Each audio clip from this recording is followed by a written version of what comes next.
All right, we have a fascinating episode today with a guest who is digitizing one of the most bureaucratic, dense, and unsexy parts of the energy transition, the regulatory world.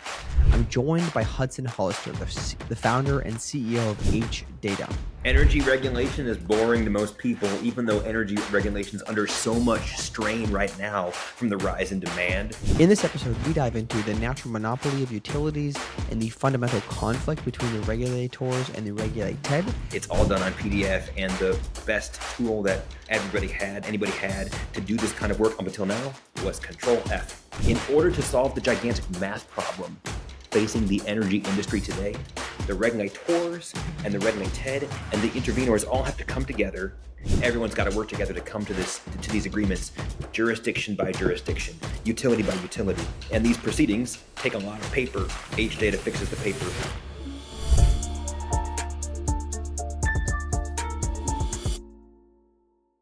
Hey everyone, welcome back to the Clean Techies podcast. I'm Silas Maynor, your favorite clean tech headhunter. All right, we have a fascinating episode today with a guest who is digitizing one of the most bureaucratic, dense, and unsexy parts of the energy transition, the regulatory world. I'm joined by Hudson Hollister, the founder and CEO of HData. Hudson has an incredible background because he's a former SEC attorney and Capitol Hill counsel. He actually helped write federal laws mandating open data before moving into the private sector to build the technology that allows the industry to actually use it. And his company, HData, is a SaaS platform that uses AI to help utilities and regulators manage the mountain of paperwork that comes with rate cases, wildfire mitigation plans, and integrated resource planning. So if you've ever wondered why energy projects take so long or why utility rates are structured the way they are, this episode is kind of a masterclass in the paperwork layer of clean tech. In this episode, we dive into the natural monopoly of utilities and the fundamental conflict between the regulators and the regulated, how AI is being used as a vertical tool to replace the traditional Command F or Control F method of regulatory research, the role of hyperscalers like AI data center developers in subsidizing the grid for residential users, and a very raw, kind of honest discussion about the dark night of the soul for a founder. Hudson shares a story about nearly shutting down the company in 2022 and then the providential meeting that saved it.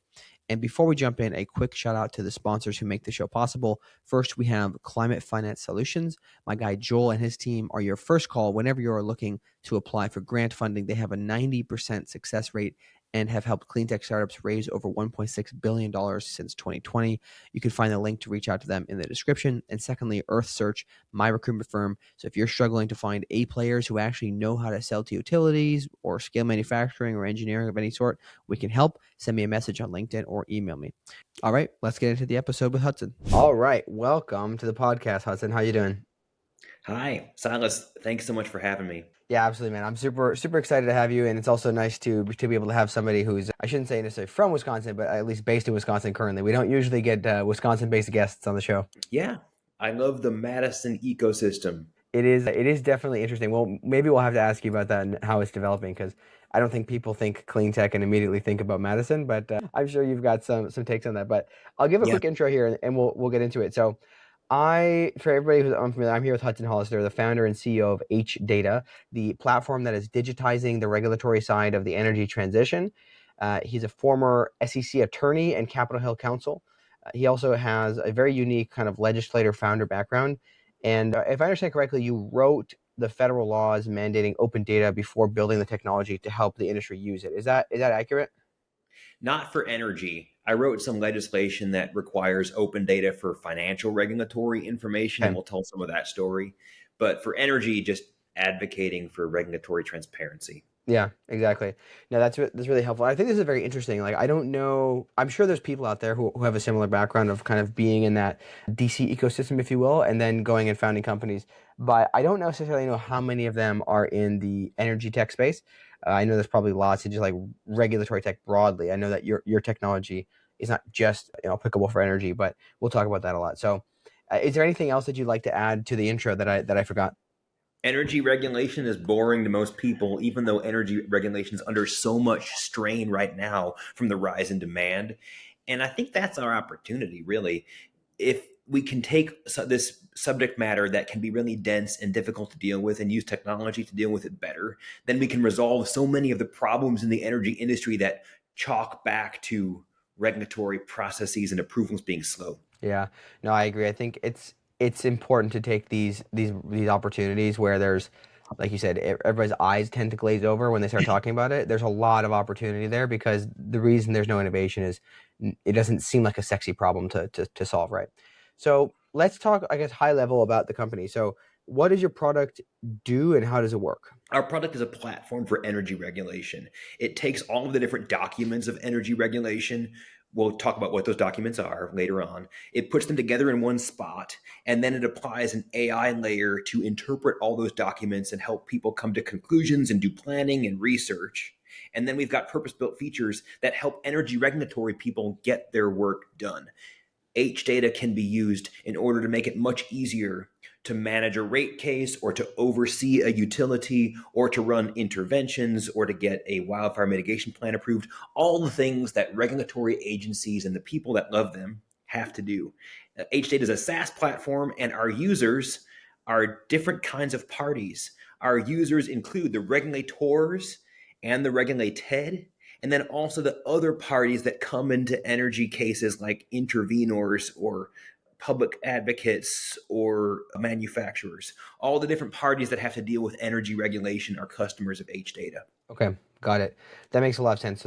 So it's helping them understand the regulations. Can you explain for anybody who's not familiar? I think probably most people listening will be, but who are the regulators and who are the regulated? Can you explain like what those companies look like and what they do? Yeah. As you'd probably know, in the energy industry, you've got utilities. Utilities are regulated. Long time ago, we decided as a society that we were going to have private sector companies provide electricity and also water and other kinds of things, and that we would allow them to have a monopoly. Electric distribution is a natural monopoly because how many different companies are going to string the same set of wires to your house? These Yeah. utilities that own the distribution and build the distribution are monopolies. But in exchange for having that monopoly over that provision of distribution, and in some jurisdictions, generation and transmission also, in exchange for that monopoly, they have to get their rates approved. They get their rates approved by government regulators. So you've got the regulated utilities and you've got the regulators. Usually that's a utility commission or a public service commission in each state, although some states have some weirdness. And then there's the Federal Energy Regulatory Commission as well. That's the regulator and the regulated. We'll talk in a few minutes about how they come together and fight. HData helps to mediate that fight. Yeah. So when you say rates, that's in terms of the actual amount that they're going to charge per amount of energy being used. Is that correct? Yeah. Okay. In most jurisdictions, the government establishes tariffs explaining what Hmm. different classes of customer can be charged for the power that they purchase. Got it. Okay. And now I don't want to get too into the weeds on this, but I am curious. How does the federal regulatory body interact with the state regulatory bodies? Do they actually set the rules or do they just give guidance and then the states kind of try to implement that in a similar way? How does that relationship work? The federal government has jurisdiction over things that cross over state lines. And so for Hmm. utilities that have any kind of interstate impact, they get regulated by the Federal Energy Regulatory Commission as well. The Federal Energy Regulatory Commission regulates the finances of these utilities. There's about 200 utilities. They're big famous names. You're going to probably recognize their names that have to file financial statements with the FERC. And then the state Hmm. regulatory commissions are usually more concerned with the rates that get charged. However, there's special cases where sometimes the FERC oversees the rates. The FERC also oversees all of these interstate things like transmission planning. Got it. Okay, I understand. Yeah, and just for anybody who's unfamiliar, there's a lot of situations where large transmission lines will be built across states for, like, for example, there's a lot of wind, very accessible wind power in the West, in like places like Kansas or Montana, I believe, and they will then transport that energy over to other places that use more energy because there's not exactly huge population centers out in Wyoming or whatnot. They move that over to places like Chicago or to the Northeast, right? So it's Yeah. important to have that. Now, Here's the I'd reason be why very curious. the interaction is so valuable and expensive. It's because everything that a utility builds or buys has to get paid for by a rate. Usually the rates are set Mhm. according to what the utilities build or buy. And this means that the formulas that govern the rates expressed in those tariffs that I mentioned, there is tremendous pressure on that. There's pressure on the regulatory commissions to keep the rates low, and there's pressure on the utilities from their investors because they're private sector companies to get the rates Yeah. high. That's the fundamental conflict that happens in the proceedings where the regulator and the regulated interact. This episode is brought to you by Climate Finance Solutions, the firm helping climate tech companies win the major government grants that drive their scale and impact. Since 2020, they've won over $1.6 billion in public funding for their clients, with a 90% success rate on the dollars that they've applied for. Their team has also helped win more than 500 million euros in European funding and managed over $275 million in grant projects. With a global team of 27 experts, CFS supports climate innovators through every stage of the funding lifecycle, from strategy to proposals to project execution. They also have a grant identification platform that enables real-time monitoring and custom matching of opportunities with alerts as new grants are released. If you're a climate investor, accelerator, or ecosystem builder, you can even join their partnership program to unlock pro bono support for your portfolio companies. Learn more at climatefinancesolutions.com. All right, back to the show. Yeah, it's a very interesting conflict because in most cases a company just sets the prices, right? They say, hey, we're going to charge this much, and then that's going to make it happen. But with utilities, they effectively have and we've talked about this before, and you correct me if I have this wrong, but they make their money on a percentage of the costs to build out new infrastructure. Is that correct? Or do they also make a margin on all of the electricity sold? Almost. Usually, the amount of money that a regulated utility is allowed to earn is expressed as a return on equity, a return on Okay. the investment they've made in building stuff. Got it. Okay. So incentivizing them, like we need to build things in general if we're going to make any money, right? It's just I always find this really fascinating, this particular situation, because it is such a conflict. So they're obviously trying to make more money in it, and it sounds like what's going on here is there's a very bureaucratic and long, probably drawn out process of discussing back and forth between the utility and the commission to figure out, hey guys, we believe that we should be making this much money for doing this. Here's why, and here's the case for it. And then they have to go back and forth and decide a policy, and that's when it gets greenlit, and then they go ahead and do it. Is that correct? Yes. The utility often in most jurisdictions will have to file an application asking for permission from the regulator to change the rates. This proceeding is called a rate case, and it's kind of like a lawsuit. A lot of the things that happen in this type of proceeding. There's applications and there's witness testimony. There's hearings like what you might have before a judge. There's also discovery, in which the regulatory commission may be able to ask binding questions of the regulated utility. And all of these things can take a lot of time and a lot of money. And it's all done on PDF. And the best tool that anybody had to do this kind of work up until now was Control F. Yeah, that's a little behind the times, and I appreciate that. So can you then let's shift into talking about the ROI of your product. So let's say, I am the utility and I'm using this product. Why is it valuable to me? How does it make me money? How does it save me money? Yeah. A utility has to file a rate case, has to prepare for that rate case, has to figure out what arguments other people might come in against them for on that rate case, how the regulatory commission might respond to that rate case. The utility also has to make sure that everything it says when it files that rate case and persists in it is consistent with everything they did and all the other ones before. In addition to that, every utility is also watching what everybody else's rate cases, hundreds of them around the country, are doing, because the other rate cases that are happening in other states might serve as precedent for the one that they're contemplating. All of this requires research, it requires planning, it requires drafting, it requires responses, and it requires having a handle on everything that happened before. All of this is really hard to do with documents and Control F, and it can be made much easier if you have all the documents in one spot with an AI layer to interpret it on top of those documents. So on top of making it faster for their own research processes and obviously making it more accurate because they can double check that this kind of, I guess you'd say, like map of the regulation and all the things that have been said from the past, right? You're putting this into, so not one person has to just go and study all these things and be an expert. Like you can have maybe a slightly more junior person who may not be as familiar can get some of that research and pull it together, so they can condense their process. But by condensing their process, does that actually end up making the whole cycle take less time? Or does it not really matter because these kind of conversations, the rate cases only happen at certain intervals? It takes less time, but also there's plenty of other kinds of proceedings that are not rate cases but look kind of like them. That varies by Yeah. jurisdiction. For instance, in California, whenever utility needs to get its contemplated investments in wildfire mitigation approved, they have to file a wildfire mitigation plan, and that's like a mini rate case. In other jurisdictions, every so often utilities have to file an integrated resource plan and get that approved, and that's kind of like a mini rate case. There's many of these other things that look sort of like a rate case that happen all the time. Plus, like I mentioned before, everybody's always paying attention to everybody else's rate cases. And so there's action constantly. All right, clean tech founders, let's be honest. You need to move fast. It's 2026 and you cannot hesitate. You can't have things dragging you down or slowing you down. So why are you putting off the most critical thing that you can do to help you grow? And that is hire the best talent. We've heard it time and time again on this podcast. The best talent is what helps you grow. The new year is here, and every week that you miss out on hiring that head of sales, that mechanical engineer that you've been looking for some time, you are letting somebody else eat your lunch. It is 2026, and for clean tech startups, it is currently survival of the fittest. You need the best people, and you need them now so that you can grow your company to where you need to get to your next fundraising round. And you need a recruitment partner who's going to match your energy and not going to slow you down. That's me and my firm, Earth Search.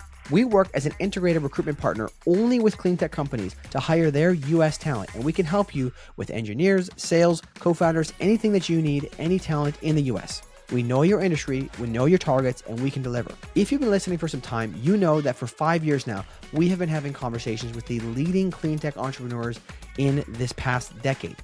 We, as a result of this podcast, have been able to get into rooms that other clean tech recruiters have never entered. And our network isn't just a bunch of resumes. Because of this podcast and these relationships, we know the people who have been the movers and shakers to actually build the most successful clean tech companies in the past decade. You will not find more value in another recruitment partner. That we are confident of.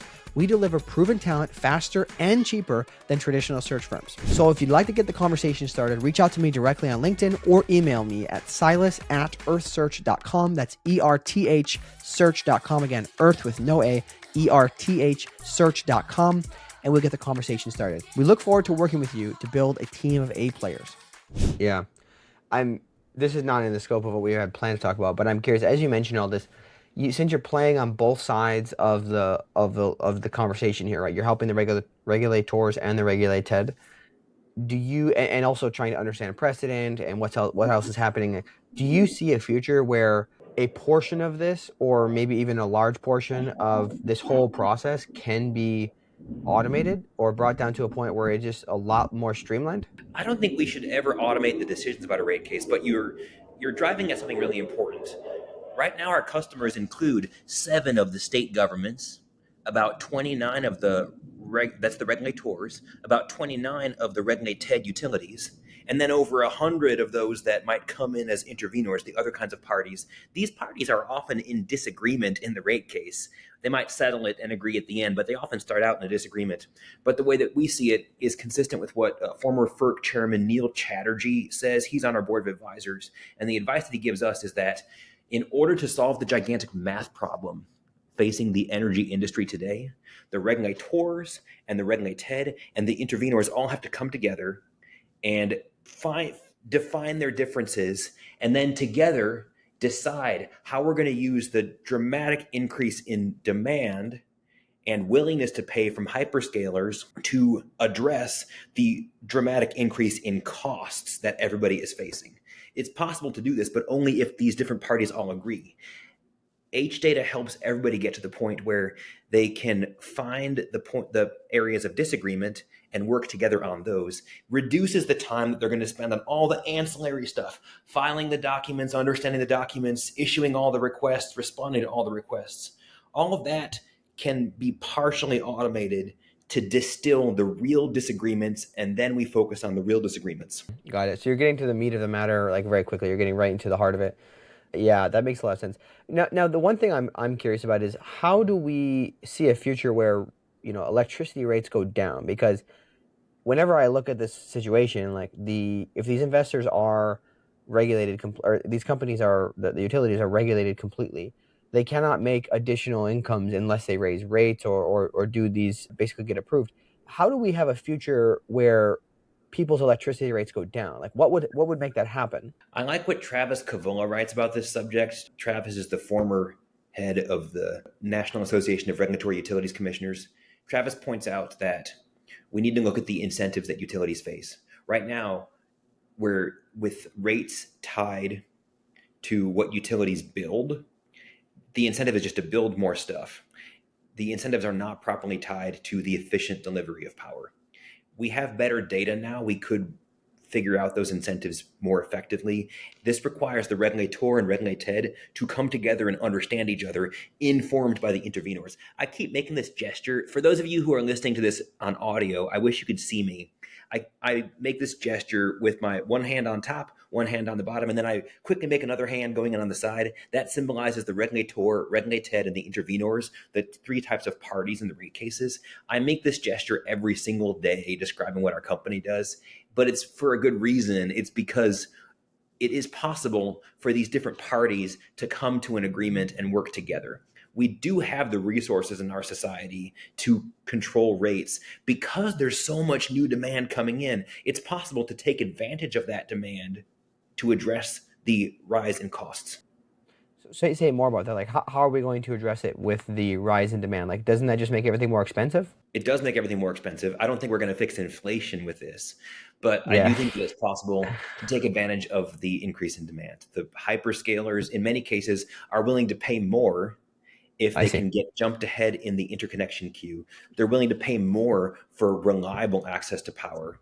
And if the right tariffs are set up, I mentioned that word earlier, if the right arrangements can be set up between the utilities and those special kinds of customers, then less of the burden needs to fall on residential ratepayers like you and me. I mean, it's important to point out, I think, that the reason why some of the data center build outs, these companies that are using energy to make money, they're willing to pay extra because for them there's a clear ROI, right? It's like we cannot do this thing that makes us money unless we have electricity. But on the user side, like as a homeowner, you're just focused on, like, I'm just trying to keep my lights on. I'm trying to like cook dinner. I don't want to have to pay pay all this money. I'm not making an ROI on my electricity purchases, right? Unless you have Bitcoin miners at your house or something like that, right? Yeah. But which plenty of people do, I guess. But the whole point is it's a very different needs. But what you're pointing out is that because they have an ROI for their investment and for the need to get power, in some cases they'll help subsidize the lowering of the costs for the homeowners or for the retail users. Is that correct? Yes, it's possible, and it requires a bunch of regulatory work because Yeah. the utilities need to propose these different types of tariffs. The regulators need to understand them. The intervenors need to come in and have their point of view, and everyone's got to work together to come to these agreements, jurisdiction by jurisdiction, utility by utility. And these proceedings take a lot of paper. HData fixes the paper. Yeah. You're also saving trees in the meantime, right? Doing a couple things there.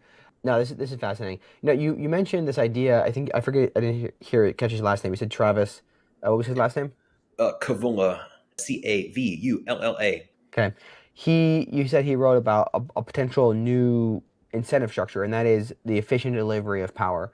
Can you speak to what that might look like based on what he's written and what other people are proposing? Is it just like overall reducing the administrative costs and then they get to capture more of that margin if they do? I'm not an expert, but you can find him on LinkedIn. Okay, got it. I'll recommend people check it out. I'll link some of his work. I would just be curious to see if that is the case because if people can reduce the OpEx costs, right? This is something that a lot of businesses want to do. But I've talked to many people on the show who sell to utilities, and their pitch is usually, "Hey, we'll help you reduce your OpEx costs," and they're not always interested in it. It's not that they're not interested in it, but it's just the incentive structure is not necessarily set for them to want that, right? Especially if their primary method of making money is on the investment of new infrastructure, right? So we'll cover that another time for somebody else. But I think That we've also covered means all that the core. some of the companies that you work with, Silas, if they are able to present an investment to a regulated utility that can go into that utility's capital expenditures and be included in the rate base, that utility can automatically raise its rates to cover the cost. So the utility makes money by buying the service or the product Mm. from the innovative clean tech company. Now, this So means it has that, to be on the CapEx side, though. yes, CapEx and included in that rate base as far as the regulator for that utilities jurisdiction is concerned. Okay, got it. Now, one thing I could imagine some people saying, again, I'm not, this is not meant to be like a gotcha situation. I'm just trying to understand this, is that some people might be like, oh, you're helping the utilities make more Mhm. money or raise the rates, right? Yeah. What is that extra money being used for typically? Is it just going to pay the investors dividends? You mean when utilities raise their rates? Usually it goes to pay for the things that the utilities have built or bought. Got it. So it's not like they're increasing the margins stay the same probably as they build out new infrastructure. They're just building out more things to help deliver the power to the local users. Is that correct? Well, you're right to point out that utilities have different incentives. Utilities have an incentive Mm-hmm. to make a return for their investors, and they Mm-hmm. have an incentive to get a better and better return on equity for the investors. But the regulatory commissions that have to sign off on their rates have an incentive to keep the return on equity down. Yeah, yeah. This is interesting. I really wonder. This is not the scope of this conversation, but I wonder if there could be a new type of like corporation, or maybe just like public benefit corporation or something, where these utilities are transformed into different types of entities that the Some of them are. investors are not. Think about the Some of them Tennessee are. Public Authority, and there's thousands of municipal power agencies which Oh, are really? not for profit and are owned by government. Interesting. Okay. Well, this is probably. I won't ask you to opine on the differences between them and who performs better, but I would be curious to talk to somebody about this. I think I have an idea of who I could ask about that. But interesting. Okay. So let's talk about then. You already mentioned it briefly, but what scale have you guys reached so far? It has just under 200 customers, and that includes the 7 state governments, 27, 29 utilities, and then a lot of other types of entities that pay attention to rate cases, all as customers. That's about somewhere around 2,000 users, depending on how you count them. And we've got about 40 people. Our platform listens to all of the state utility commission's dockets. There's 23 million documents on our platform that are sourced from the state and federal commission dockets, and also all the integrated resource plans. Our platform also takes in our customers' internal documents. They can hook up their internal SharePoint sites and other places to get their internal, private, confidential archives from the last time they did a rate case or from the rate case that they're planning, and put that in as well. And then our platform has an AI layer, which we're always working to improve, that can interpret the documents. One important thing for any tech company in this age is that if we're building AI, it has to be for our specific type of user, what's known as vertical AI. It's got to be very different and much better than the horizontal AI tools like Copilot or ChatGPT. And so we always measure ourselves by how much better our platform is than just the horizontal AI. There's about Mm. 50,000 people that work in energy regulation. And so every day we are trying to build the types of AI architecture and the features that those 50,000 people need to get their rate case work done. Yeah, interesting. I never thought about the way you have to measure that. That makes a lot of sense. With this space broadly, I guess I mean, I don't think there's anybody else who has reached the kind of scale you have, at least doing something like this. So you have probably a pretty good read on it. Where do you see the space going broadly from like on the compliance side? Like, what are the ways that compliance will be made easier other than just simply using your platform, for example? Are there other things that are in development or kind of directions that the industry or the participants are headed? Probably the thing that I'm most excited about has to do with the way that a rate proceeding is expensive for regulator and regulated. Rate cases require so much paperwork. One of the sources of paperwork is the fact that there's litigation style discovery in a rate case. That means the regulator gets to ask questions of the regulated. There could be thousands of them. The regulated has to answer. In California, the regulated has to answer in 3 business days. And they have to provide an answer that is consistent with everything that they've said in all the rate cases that happened before, and the special types of things too. That is very hard to do, and it's very expensive, and everybody spends a lot of money on lawyers doing that. So many of the discovery questions do not need to be asked, because so Mm. many of the discovery questions can be answered if you just look at all of the stuff that the regulator filed. Let me explain. When a regulated files the rate proceeding, the rate application to change their rates or have a new tariff or whatever it is, They file a bunch of documents, thousands and thousands of pages, the application, and a lot of supporting documents. And when the regulator issues the discovery questions, usually they're asking for stuff that you could find in that application or supporting material if you had enough time. The regulator never has enough time. They don't have people. They're all understaffed. They're all under resourced. And so they go through asking a bunch of questions that, if they had time, could be answered from the record. If you had the right AI to go through the record, you wouldn't have to issue as many discovery requests. And that means less work for both the regulator and the regulated. HData has that AI. That's interesting because if you're saying that it sounds like the regulated are the ones who end up bearing most of the costs, right? Because they're the ones paying the lawyers. It's not the regulators, right? Well, the So regulators have to if pay their lawyers too, but oftentimes the costs get shifted to the regulated so that ratepayers like you and me eventually pay them. yeah, that's what I'm saying. So it's like if you could just avoid, let's say you could knock off the top, I don't know, 40% of the involvement, right? I don't know what cost that brings it down, but I'm assuming these are not exactly, just your run-of-the-mill lawyers, right? These are people who have a specialty knowledge, right? They're going to be charging more. Yeah, and that The ones who are going to, specialty knowledge is needed for the unique discovery questions, not for the ones that are just about better yeah, explaining what you already filed. yeah, yeah, exactly. You have to watch out though. The lawyers are the ones who might want to prevent your software from getting implemented. I don't know if I there's a used to lawyer be lobby, a but you got to watch regulatory out. lawyer.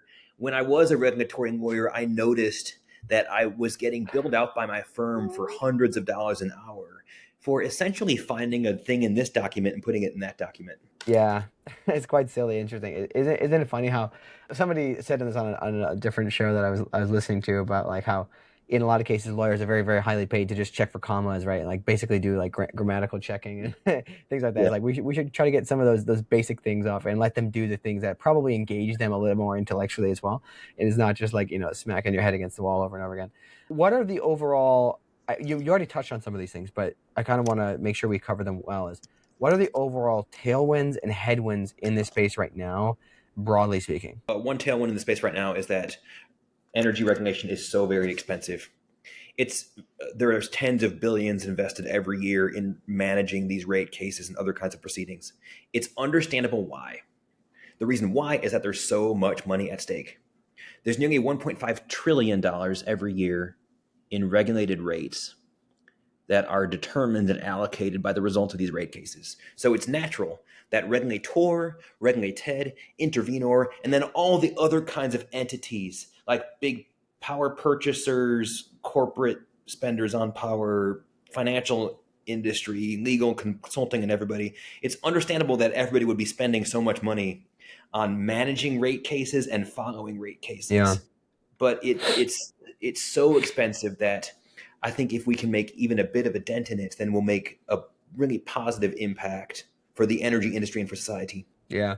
What about the fact on the I mean the tailwind side for the energy sector, and I'll just make a quick comment on this is a lot of the companies that we've seen on here that have been doing really well in the past couple of years on the pod are the ones that are somehow tied to this AI data center build out. Like there's so much AI data center build up going on that we need more energy, and as a result, it is raising prices. But that gives more incentive to try to find ways for consumers or for industrial players to reduce their costs. So they're more willing to pay for these clean tech solutions. I'm just kind of curious how you're seeing, broadly speaking, utilities deal with that issue because the burden comes on them. And again, they're not the one who gets to take the largest amount of margin, but they do get a lot of the pushback on needing to build out the infrastructure for the data center developers. But then sometimes, like here in Wisconsin, I think you probably saw this happen recently. There was a lot of pushback on a data center that was supposed to go up in DeForest, I think it was, that didn't end up going through, if I understand correctly. So I'm just kind of curious what you're seeing broadly and how they're handling this massive trend of AI. Lots of our utility customers are eager to see what kinds of special tariffs have been approved in other jurisdictions, where special tariffs allowing the hyperscalers and developers of data centers to pay more of the costs. And they can use HData to find those really easily and interpret them with Mm, it. Lots of our customers, lots of our utility customers are also interested in tracking the return on equity that their peers are allowed to earn and the conditions that more than 50 different regulators are placing in hundreds and hundreds of different rate cases all over the country, and how the utilities are following those conditions. All of these Interesting. things, so that shows some of the benefit of the platform. If you're managing your regulatory operations inside of HData, then you can automatically get informed using different kinds of alerts whenever that stuff happens. Yeah, interesting. It's very fascinating to contemplate like the changes here because it seems to me that probably in many many cases there was never such a situation like this where there was such huge incentive from the actual user of electricity that they would be willing to pay for. I mean, I'm assuming in some like major industrial use cases for manufacturing or whatnot, there might have been these, but this is just of a whole new Well, that level of kind of thing has energy been going on consumption. a lot. Like, I have my Madison gas and electric bill here on my desk, and I live in an apartment, so it's only $13.06. It's due today. I just noticed while picking it up, so I think I better pay it. But it's got some line items on it. It's got like a grid connection and customer service charge on it. It's got a state low income assistance fee extra charge on it. It's got a bunch of extra charges each, and it's listed on my bill. Each one of those things was probably put into a rate case between Madison Gas and Electric and the Wisconsin Public Service Commission at some point. And this shows how the state utility commissions can incentivize different kinds of behavior by allowing the regulated utilities to charge customers for them. Yeah, understood. What about the headwinds? So I asked about tailwinds and headwinds. What are the core things that are just like slowing down the space, slowing down automation, or just challenges broadly? It's new, it's hard work. Most of the folks that start using HData probably have not used a SaaS platform, a software as a service platform, to get this work done in the past. They're probably really used to going to all the websites of the state utility commissions, browsing them. They're used to reading the documents. They're maybe used to throwing documents into Copilot and trying to get an interpretation. So handling this work inside of a SaaS platform where they can click on things and share things and interpret things, that's new. It is a new kind of work. So it's just like something that people aren't as familiar with Yeah. moving forward. Broadly speaking, do you? I think I sort of asked this before, but I'm curious. Do you see a world where what you're building can become in a similar way to what Epic did with healthcare systems? Like a system like yours could become, I don't know, there could be some standardization that says like we have to do these things because we've looked at the situation, there's all these challenges, and using a product like this will make we'll save everybody money involved, right? Because we're going to make this more efficient. Do you see that future happening within the next, 5 years? Yes. I hear the same thing from, even though regulator, regulated, and intervenor are all on different sides of this question, I'm hearing the same thing from all of them. They're all saying that it would be more efficient if they could have all the documents of a particular rate case all in one place, and then they could all use the right kind of AI to interpret the documents, with no hallucinations and with proper citation. And if they could all see each other doing it and communicate with each other in that platform, they can picture how much more efficient energy regulation could be and how much faster we can get approval for all the things that our society needs to move forward with. Yeah, I mean, if you're willing to open up the hood a little bit, I'd be curious for other founders listening who are in a situation where they're trying to build something, and I guess you could say maybe it's kind of a dirty word, I guess, but to get regulatory capture, to get this opportunity to build something that is you get standardized, so then people have to use it because it is truly in the best interest of the customers, right? Obviously, it's also in the interest of the company who's built the software, but what is your strategy for helping to try to make this happen? Like, how do you as a founder allocate resources towards, I'm assuming it would be lobbying or whatever, like how do you decide how to push that forward, or how do you make that happen? This is not unique to regulatory. Any kind of tech play that has multiple parties as customers, where the interaction between those parties gets more efficient, is in this same category. I really like talking to founders that are working on procurement platforms where they've got to deal with the buyer and the service provider, or social media platforms where different people who are interacting with each other can come together and do that interaction more efficiently. Or there's other reg tech platforms in energy, in industries that are not energy. I like talking to founders who are doing that kind of work, building platforms that bring disparate parties together and make their interaction more efficient, because we're all handling the same problems. It's really not that different. Subject matter can be different, but the opportunity to bring different parties together and make it easier for them to get their business together done are the same. So in general, it's just you're just pointing out that, hey, listen, we all have the same objective. Let's make this easier, because right now there's all this unnecessary friction. Is that how you guys go about kind of pointing out the solution? Yeah. Yeah. How do you decide how much resources to allocate towards that lobbying side of things? Because I even have a couple other founder friends not in energy, and they're relatively early stage startups, but they've told me that they have lobbyists who are trying to work on getting certain things changed, or passing different laws. A lot of times it's in the defense space, and I'm always curious, like, as a startup, how can you justify like investing money into this thing that's going to take so long to have an outcome, unless it's not as long as I think it is? Yeah. I we right now don't invest in a policy change to get this interaction happening. We might in the future, but for now it's much more about listening to our customers. I don't think we're going to jump all the way to some kind of a shared platform between Regulator and Regulated. Instead, I think it's going to Yeah. be piecemeal at first, but we're listening to what our customers need. So the first sorts of things that we're building have to do with specific jobs inside the rate case. I mentioned discovery earlier. In many rate cases, the regulator issues questions that the regulated has to answer, and there's lots of them that have to be answered fast and consistently with everything the regulated did before.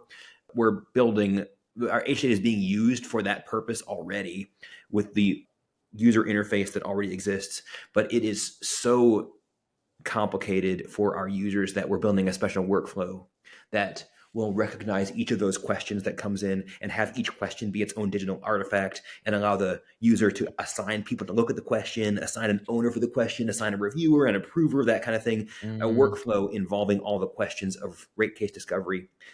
That might give you a flavor of how we're not really looking at this as a lobbying problem. We're looking at this as a chance to build something that will make the interaction a lot easier. Yeah. No, I mean, this is probably a good time to talk I about this. used to be a You've been at registered this for lobbyist, so I'm comfortable with, sorry, to talk right over you. I'm comfortable with advocacy because I had to register as a lobbyist when I was running a trade Yeah. association before I started HData. So I know what good lobbying and bad lobbying are. And I like recognizing the former. So I'm not shying away from it, but I think we have to do what our customers need first. We have to Yeah. do what our customers need in order to make their heavy work a little lighter. Yeah, I mean, I think I like the perspective. I mean, personally, again, I'm not somebody who's building a company or who has built a company in that particular circumstance, but I do really appreciate your perspective. Your focus is just on the customer. It's like, we're going to do the right thing for the customer. We're going to make this better, and we're going to make it so good that we don't necessarily even need to lobby for this to become used, right? We want it just to be the best thing out there. So I appreciate that perspective. But you guys have been at this the company's been around for what, 10 years now? I started the company, I just celebrated the anniversary. I did the first filing to form an LLC, which later on became a corporation, in December 2018. So that's 7 years. Got it. So you've been around for a while now. I mean, you guys have become, you talked about the scale earlier, having just under 200 customers in total. I would assume probably the most ubiquitous player in this space, right? Like, there's probably not anybody who has that much market share doing I don't this, if think they're people even doing something. think of it as a space quite yet. We're trying to make it a space. We're trying to make energy I see. regulation. So you're first mover. But my point is, like, this seems like just like very challenging. I mean, selling to utilities in the first place is challenging. You're working with all kinds of bureaucratic systems. Do you have any, I guess, just perspective when you look back on, hey, we're 7 years into this now. We've achieved a good, like, we've got a really good position now. What does it take to get through to that point? Like, how did you mentally go through that process and that challenge of those years and years and years of just like pushing through? And at what point did it seem like, man, we really hit an inflection point here, and it felt a little different? It hasn't felt like an inflection point yet. It's hard. It's just still hard every day. I think it's working, but there's maybe I'm overinterpreting your question, Silas, but I'm reminded of one investor that didn't invest in HData telling me, you got to find the inflection point, man. There's one point where it just all starts to flow and you can feel the wind at your back and it gets easy. Maybe that happens in other industries. Selling to utilities and government, I don't think it ever gets easy. It does get a bit more predictable, like when we get some kind of new, just today we're working on a sale here in December of 2025, and one of our customers that is all ready to sign the contract told us that there's this whole new layer of approvals that takes 60 days that it's got to go through. Maybe 2023 Hudson would have been shocked and appalled and disappointed by that. 2025 Hudson is not, because this is very, very common selling to large utilities and government agencies. And so to that degree, it doesn't seem, most of the complexity and challenge that we deal with, we have seen at some other place. But in terms of a headwind and it getting easy, no, I don't think that happens ever in utility tech, and it doesn't need to. Yeah, no, fair play. No, I appreciate the people who are willing to work on these things so incessantly, because it's, the more I interact with lots of entrepreneurs, I love talking to entrepreneurs in general, and it's always interesting to me to see that if people like you weren't willing to, chew glass in the morning and do go through these hard things, like, no, probably not other people would, right? Maybe someday, once you guys have laid the groundwork, there'll be copycats or other people who want to follow, and it might be slightly easier because there's kind of a known entity in the space. I have a But in friend the who is meantime, like, the head of revenue for HData, hosts an hour-long call at 6 a.m. every single day. I guess not Fridays. There's an 8:30 really, a.m. call Fridays. An hour-long call Monday, Tuesday, Wednesday, Thursday, in order to cover the most urgent sales motions. And every member of my C-suite joins that call. And every member of mm, the sales team joins that call. And most of the leadership of customer success joins that call too. It is every day. It is a grind. yeah. Yeah, it's really something to admire when people are willing to put in the effort, because they know at least have an idea or a concept of what can be at the other end of it, right? Not just for your own personal gain, but for building something that's going to make things better for all of the other users, all the other people in the space, right? I think it's really admirable to see it. An attack of conscience, I should say, it is 6 a.m. Pacific. And so Okay. for our East Coast colleagues, it's a 9 a.m. hour-long call. I don't want to sound more outlandish than we actually are, but for our colleagues, several of whom that live in the Pacific time zone, it is a 6 a.m. call every day. That is pretty early. And especially, at least my experience is that people out there are not exactly the biggest morning people. Maybe I have a bad sampling, but that's what I've noticed. But no, that's appreciated, man. Let's talk a little bit about hiring. So you guys have a pretty solid team. I can't remember how big the team is now. Is it like 60 people? About 40 people. 40 people. Okay. So you've built a relatively, like, a strong team that's obviously very committed to the work, as you're demonstrating now. Like, what is your team building thesis for other founders to learn from? I think we're still learning. I'm so blessed by the fact that the people that lead product, technology, sales, marketing at HData have all been doing those jobs much longer than I have been doing my job. So that makes it easy. When you're first starting something, you might not be able to recruit people who have spent a lot of time in the field. But whenever you have a chance to, for whatever reason, whether somebody wants to move on to an earlier stage startup than before, or because they catch the fever of the mission, then take it. Can you say more about that? Like, are there particular instances of, or if you want to mention in particular individuals in the team where it's like we were able to capture that moment? Yuval Lubowicz, my co-founder and chief product and technology officer, ran a 600-person technology team at a larger company before he became a founder himself. And then after being on a founder journey, when HData had 5 people, he joined me to help start HData. Without Yuval's previous experience, we would never have been able to build the technology that now exists. Jeff Press, my chief operating officer at HData, is another great example. He had a $50 million sales portfolio at Tyler Technologies, the largest SaaS company serving government, before he joined HData when we were less than 1 million in annual recurring revenue. And Jeff's experience helped to elevate us. And our chief strategy officer, Allison Myers, co-founded a venture capital fund before she joined our leadership team. So she knows how to raise venture capital, having been on the other side. I can't say enough about the professionalism, experience, and wisdom that they bring.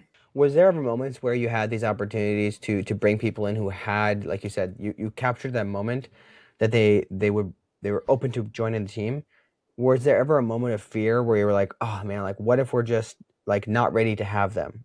But then did you push through that? Like, were there any like hesitation moments? Can you talk us through those? Sorry, Jeff. Yes, I was really afraid. Is it too early to bring on somebody who has this much experience? Is it overkill? Should I keep doing founder led sales? And I'm so glad that Jeff joined us at the beginning of 2023. What about convincing them, or I guess I want to ask you this in maybe a different way. What do you think it was that allowed these people to see the potential of what you were building when you met them and when you pitched them on the opportunity to join? Because if they had done these things, they probably had many opportunities that they could have pursued, but they chose to work with you, and probably in some cases took pay cuts, I'm assuming. Say that again. What's the question? How did you convince them to that this opportunity might be the right one for them, given that they had multiple options most likely? I think everybody's got three different kinds of motivation. You got your internal, you got your external, you got your philosophical. The internal motivation is, oh, actually, I'll start with external.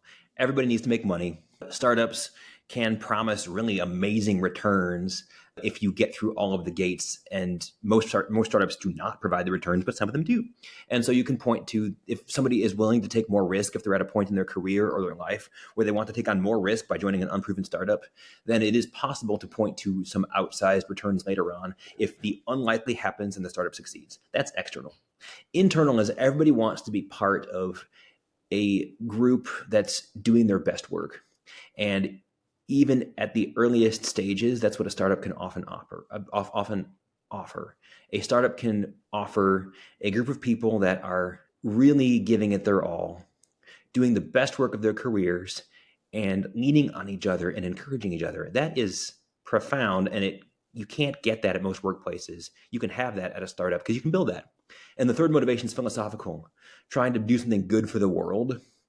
I find that the people that are most motivated or most excited have all three. They can see the financial rewards, external. They want to be part of a team that is working together, internal, and they can see the benefit and why it's good for the world and society, philosophical. Those three things come together, it's magic. So then, in this case, like with these three individuals you mentioned, it seems as though you were able to present clearly the external opportunity, and they could see from getting to know your team, whether it was large or small at the time, that the internal motivation would line up, and then also the philosophical point. You just presented those things as you went through the process of trying to bring them on. It's not just these three. We got 40 people who I think all have different combinations of the internal, the Yeah. external, and the philosophical. And I don't think ultimately we'll be able to hold on to the ones who don't have at least some of all three of those things. I was fortunate enough to recently, we were able to hire somebody new on one of our teams who came with a lot of experience and really got excited during the interview process. And this person, after we going through the interview process and getting the offer and accepting the offer, this person told me that it was the best professional decision they'd ever made. And I was like, wait, hold on. Spend some time working at HData first before you're certain that it was the best experience, the best professional decision of your career. But I was so happy about that because it signified that we had been able to share those three different motivations and how they could be met by joining HData as part of the interview and recruitment process. That's profound. I think that, I mean, there's very few companies. Obviously, I work in recruitment, so I'm always interested in this stuff. There's very few companies who are as good as articulating that as you have, and I think it's really. I mean, I would assume it's part of the reason for your success, and I think that I just really encourage anybody else listening to take note of the fact that you were able to bring in these people who had that previous experience that was so valuable, because you just can't. I can't even imagine the dozens and dozens of like very challenging lessons that they all learned through their previous experience that they made as probably mistakes the first time, and now they can remember, hey, like there's a landmine that I'm going to avoid because I've gone through it and I can go around it. But in order to do that as a founder, you have a very interesting position that you have to be able to, first of all, network and find these people, whether you're going out and doing a direct outreach or you're just spending time in the right places. And then you have to be able to point out these core stories, understand their motivations, and present these things in the right way, not in a way that's misleading, but that's very honest, that touches the things that are true within those talents. So I think if any other founders are listening and you're not how do I say talent pilled, that talent is one of the most important things for your success, I would recommend re-listening to what Hudson just said, because I think it's really, really critical. The best founders seem to get this intrinsically. So awesome, Matt. Well, we're pretty much out of time. I got one last question for you, and then we'll wrap it up. As you look back on the history of the company, what was the time where it was the hardest, like it was the most challenging and difficult period of the company? After we raised our seed, things did not go well. We created a new solution, a new part of the software. Nobody bought it. We had barely budged our revenue number almost a year after we'd raised the seed. And over Thanksgiving 2022, I began to think about shutting down my startup. And I had to look at it honestly. We were not figuring out how to improve regulatory work for our customers, and we weren't selling the way that I hoped that we could. I made some calls actually originally looking for the potential of shutting down the company. I got connected serendipitously and providentially to somebody who became a mentor and who immediately saw the value that we were aiming at and said, I want to put some of my own capital into HData. I want to join your board and I want to help show you how to build this. And that person's intervention allowed us to raise additional capital, allowed us to motivate our team, allowed us to figure out how to put the right kind of AI on top of the documents, which is at the core of the platform now. Just everything flowed from that intervention. But it wouldn't have happened if I hadn't been honest that at the time we maybe needed to consider a sale and begun to reach out to my network to figure out how a sale might work. That serendipitous connection wouldn't have happened. So I'm glad that I was honest at that point and tried to deal with the situation that was in front of me. And this interaction happened to occur the day before Thanksgiving in 2022. And so Thanksgiving is different for me every year as a result of that anniversary. That's interesting. I appreciate that. I'm glad I asked that as a closer, because I was worried it might be a little too much of a downer. But I think that it's interesting to see that the dark moments are where the bright moments can come from, right? If you don't have those, nothing else really seems exciting or on the up. So any last calls to action for the audience, or where people can reach out to you guys to learn more, or if you're hiring, any particular place they can go? HData.com, and we have a couple of roles that we're going to be opening up pretty soon. And anybody that is interested in energy regulation, I'm always happy to talk to. Awesome. Thanks so much for coming on the show, Hudson. This has been a pleasure. I'm very excited that we're able to share this with everybody. I think you've got a lot of wisdom. So thanks for coming on. Thank you, Silas. Have a great day. What an incredible conversation with Hudson. I think my biggest takeaway was his 3 motivations framework for hiring: external, internal, and philosophical. It's a great reminder that to attract top-tier talent from massive companies like his co-founder, Yuval, or his COO, Jeff, you have to speak to the wallet, the team culture, and the mission all at once. If you found value in this episode, please do share it with one other person, whether they are in the utility space or just a fellow founder grinding through the unsexy problems that they're working on. Your shares are the only way, the number one way that this podcast grows. So please do that for us. Finally, if you do need any help navigating the world of grant funding, reach out to Climate Finance Solutions, our partner for the show that's helping make it possible. You can do that at climatefinancesolutions.com. And if Hudson's framework for hiring, focusing on external, internal, and philosophical motivations has you thinking about how to attract your next A player in 2026, reach out to me and my team at EarthSearch. You can DM me or send me an email. We specialize in finding the kind of top tier talent discussed in this episode, the A players who know how to sell to utilities, or, in some cases, scale manufacturing, lead engineering teams, you name it. You can find me on LinkedIn or email me at silas@earthsearch.com. That's Earth with no A. Earthsearch.com, Earth with no A. All right. Thank you, everybody, for listening to Clean Techies. We will see you next time.